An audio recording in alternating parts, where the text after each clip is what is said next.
Hello. Uh, it's just me today.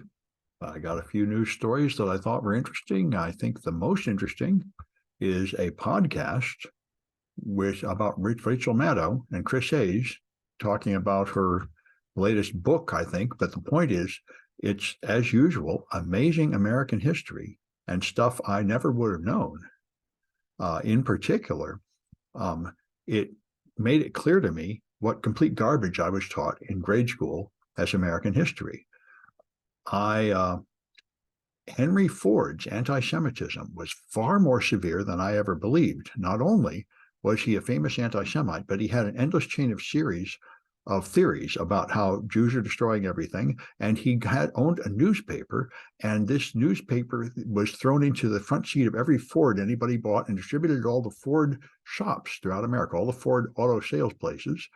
And he had like a 92-part series that went on for 2 years every week with another document about exactly how the Jews were destroying everything. And this all was before Adolf Hitler started doing it. In fact, Adolf Hitler had a picture of Henry Ford on the wall and credited him with giving him the brilliant idea of blaming the Jews for everything, and said in an interview, it's real important to have someone to blame for all our troubles.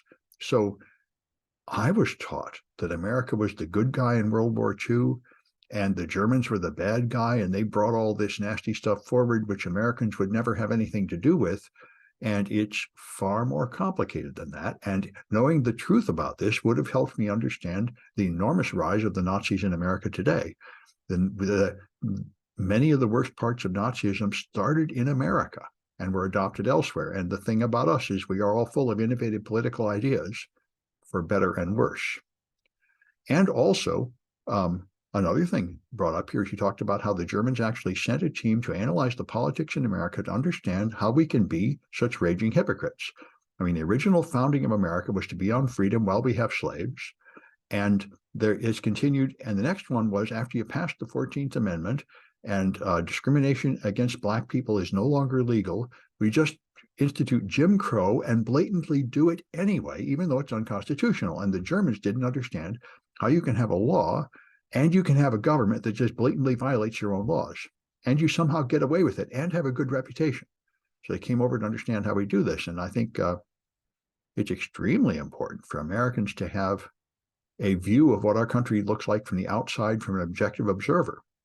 And I'm very much against the plan of Ron DeSantis to institute the kind of education I got, which is a bunch of whitewashed garbage about how America is the perfect, superior nation, better than anywhere else.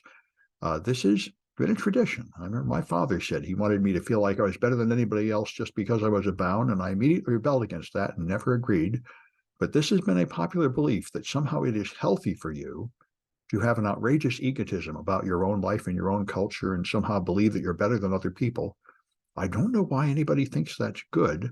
I can see how it might make you sign up for the army and support your country. That might be the way to get the maximum number of people signed up for the military, is to sell them lies, but it wouldn't work on me. For me, I would rather have the truth and have a clear understanding of whether my country is doing the right thing or not when deciding to support it. Anyway, so that was very interesting. And another thing which I thought was very interesting was in the Washington Post, and I put a link here that's a gift so you don't have to go through a paywall, about how a GOP's official's wife was in a month-long absentee ballot fraud scheme and took dozens of Vietnamese people and filed absentee ballots to vote for Trump on their behalf, assuming, probably correctly, that they would largely not vote and not know what to do when they were informed that their vote had been fraudulently put in, but somebody did figure it out, and she was convicted of 52 counts of voter fraud. And so this is an interesting case. There have been several other cases of Republicans putting up some fraudulent votes for Donald Trump, although all the cases I've seen are like this, tiny amounts of votes, not possibly enough to change the outcome. So the Democratic position that I hear tons of on the mainstream media, that voter fraud is nonsense, there is no significant voter fraud, you do not need to have ending absentee ballots and no making it difficult to register and all that jazz. And all that is just a way to suppress the votes for people who are sort of marginalized and have difficulty filling out forms and going to difficult places to vote. Such is basically a way to freeze poor people out of voting. And I think that is absolutely true. But another point here is you could see this as a pen test. The Republicans complain that absentee voting is not secure, and then they demonstrate it by hacking it, by putting up fake ballots. Not any that different than any other pen test in a way. So anyway, it's important, I think, to understand to what degree we have fraudulent votes and cope with the reality of it. So OpenAI continues to be the most exciting story in years in tech. So now some information is leaking out about why the board threw Sam Altman out. And then Sam Altman threw the board out and came back. And what apparently happened, according to Reuters, and explained by some more other articles here, is I've noticed the same thing. ChatGPT is terrible at math. Even if you ask it to give me like the third word in a sentence, it can't do that very accurately. It can't count numbers. All kinds of math is terrible. And apparently, they had a breakthrough at OpenAI they call Q star, where OpenAI can actually understand math. And therefore, you can teach it, say, the rules of mathematics, and now it can solve mathematical problems it never saw before because it actually has learned the rule or something close to that. And they say this demonstrates a leap forward in cognition, which I suppose it does. And therefore, the science fiction they've been basing their entire company on is coming true, where this machine is now getting as smart as, say, a high schooler, and therefore it's smart enough to replace many humans at their jobs and cause the huge economic crisis they're worried about, where everybody's put out of their job and AI runs everything. And I greatly doubt all that. Like I say, I don't think we're going to have AGI that matches humans. I think it's going to have humans overseeing it. But anyway, that was apparently the giant leap forward, which the board decided was extremely dangerous, and Sam Altman didn't tell them about it and didn't let them, slow down or stop the development of this dangerous progress. So it's interesting. I'd like to see what comes of it. It certainly is true that ChatGPT and the other models are terrible at arithmetic right now, and it'd be better if they would learn to do that. I'm very skeptical of this boosterism religion where they say that AGI is going to destroy humanity. And I heard President Obama say that ex-President Obama said that he had been told by somebody important and knowledgeable that artificial intelligence was so important it was going to make as big a change to humanity as the development of electricity. And they're certainly boosting it in that sense. But I've been through so many cycles of this boom and bust. They all have just like Gartner says, they have the period of inflated expectations. And then the trough of disappointment hits when you discover that this great new thing is not really the answer to all your problems like you hoped. And it turns out to be just another tool that you can put in your toolkit next to your spreadsheet and your coding tool that helps you write code and all that jazz. It turns out not to completely change the whole world. So we're going to see. Anyway,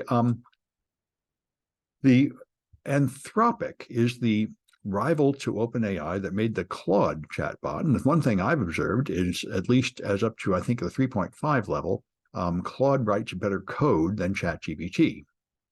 So, but what I didn't know is Anthropic was formed of people who left OpenAI because they felt like OpenAI was not being safe enough, and they're trying to make a safer model.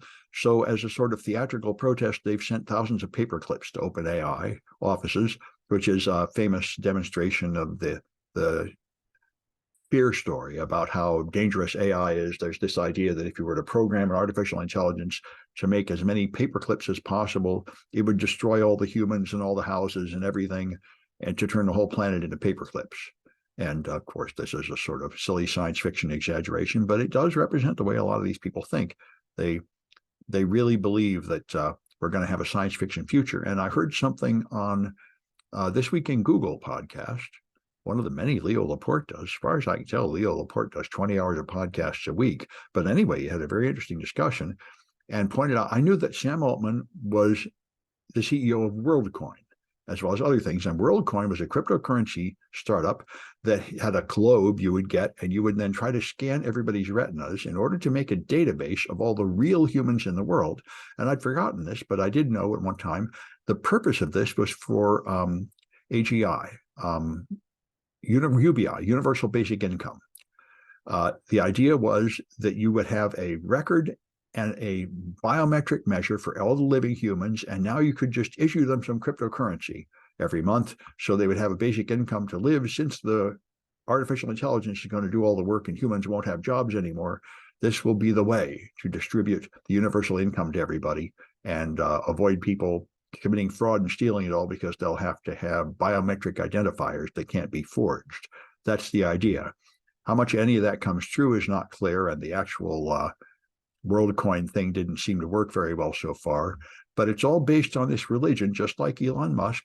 All of Silicon Valley leaders seem to be, at least a lot of them, seem to buy into this sort of science fiction boosterish future where the technology they're creating is going to create this utopia, and they have to think about the glorious science fiction utopia they're heading towards, which seems to me like a pretty foolish way to think.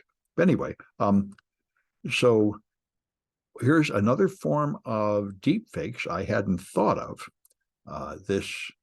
Nature.com has an article where people asked ChatGPT to create fake data to support a medical trial. So they had a medical trial having to do with treatments for retinal disease. And it turns out there are two treatments, and in reality, both of them are equally effective. But they asked ChatGPT to write a paper claiming that the first method is better than the other and generate fake clinical data. And they said it did pretty well. They were able to do statistical analysis of the fake clinical data and detect some hints that it was not accurate. But it certainly is another area of deep fakes that I hadn't thought of. How to generate fake data to support fake science. That certainly is another concern. All right, and the last one, I don't know if I mentioned it before, but it's important, is Changpeng Zhao, the CEO of Binance, has pled guilty to money laundering, and there may even be prison time, and there's supposed to be a $4 billion fine involved. So he's the head of Binance, and he has stepped down from Binance to face this. So it is a significant step forward in the law trying to do some kind of regulation over the cryptocurrency marketplaces.